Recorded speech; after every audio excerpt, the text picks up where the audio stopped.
Hello everyone. Today I'm going to attempt to talk about our second part of baptism with the help of pillows. That's right. So let's see how we do. If you missed this class, what we really focused on was the power, the great strong power behind baptism. Why it's not just this little act of faith. It's actually a huge act by God in our lives. So let me spend a little bit of time talking about that with you through the use of pillow. So when we are in the world, we are basically attached to sin. That's how we're born. Sin is fastened to us because we're born into it. So we're enslaved. It's like having Satan's minions. His demons, the angels of darkness, are actually in the world.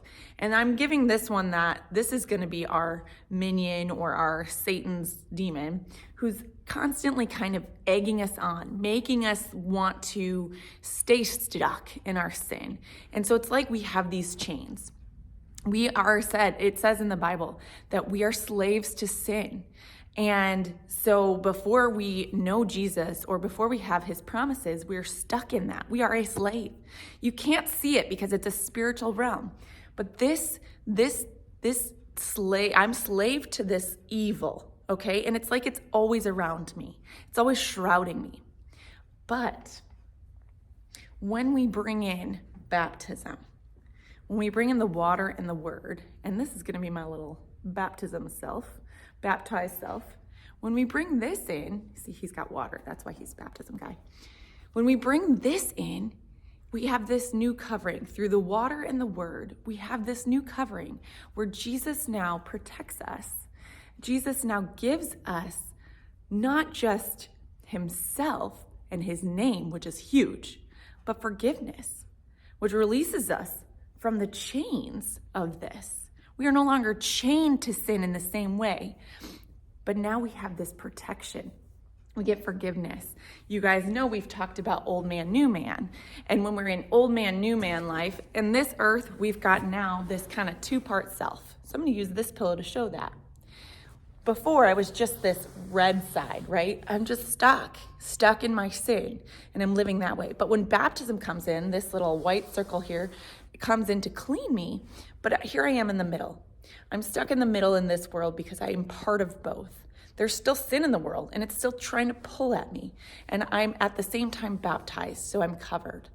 So I live here until heaven, and when I'm in heaven, this side moves away, and I'm fully saved.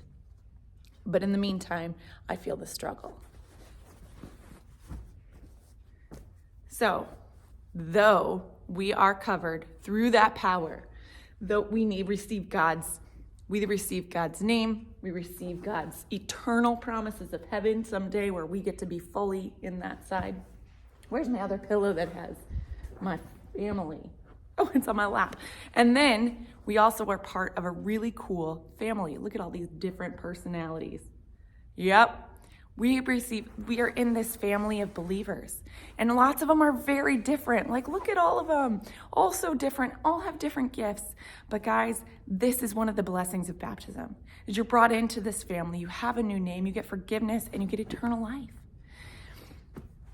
That's a lot of power. You have the power to walk away, even though it's still trying to pull you away from God. The sin, the demons, all of that is very real. But it can't take over you anymore because you are a baptized child of God.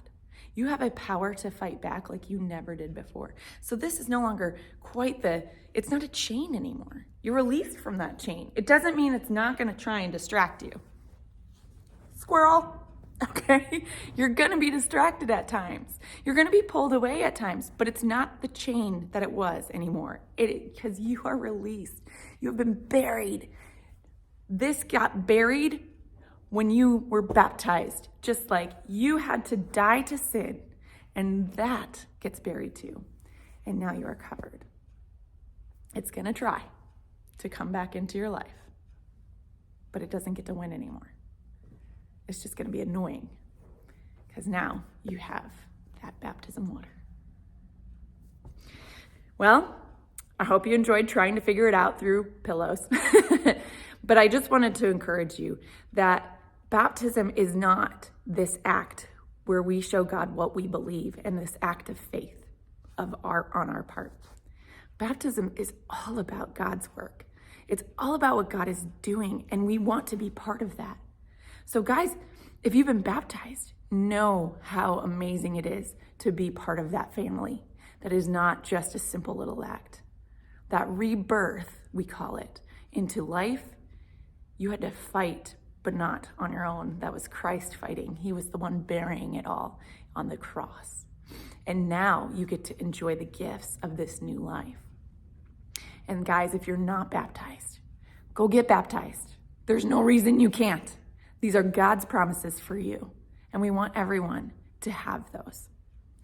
All right, if you missed our class and you were absent, please do pages 97, 98, and 99 of your workbook. There's some really neat stories about Nicodemus coming to Jesus in the night and learning about what being reborn means. He was having a hard time with that. There's a really cool story about Elisha and Naaman, and how Naaman was healed. And it has to do with water and the power of the word. So go and read that. And then lastly, on that page 99, kind of goes in depth a little bit more about the new Adam, old Adam, and how we've been talking about new man, old man, and how that makes a difference for us, and it describes us and what we go through in our lives.